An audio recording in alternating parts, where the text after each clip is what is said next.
এদেশকে নতুনভাবে পুনর্জন্ম দিয়েছে এবং এই পুনর্জন্মে যে বাংলাদেশ পেলাম সে বাংলাদেশ যেন অত্যন্ত দ্রুত গতিতে এগিয়ে চলতে পারে, সেটাই হলো আমাদের শপথ।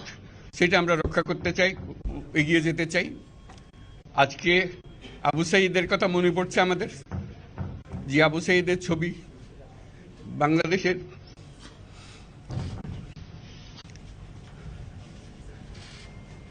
প্রতিটি মানুষের মনে গেঁথে আছে, এটা কেউ বলতে পারবে না। কি অবিশ্বাস্য একটা সাহসী যুবক,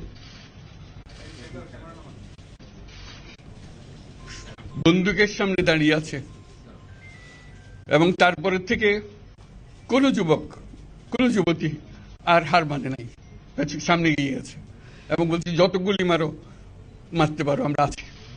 তো যার কারণে এটা সারা বাংলাদেশ জুড়ে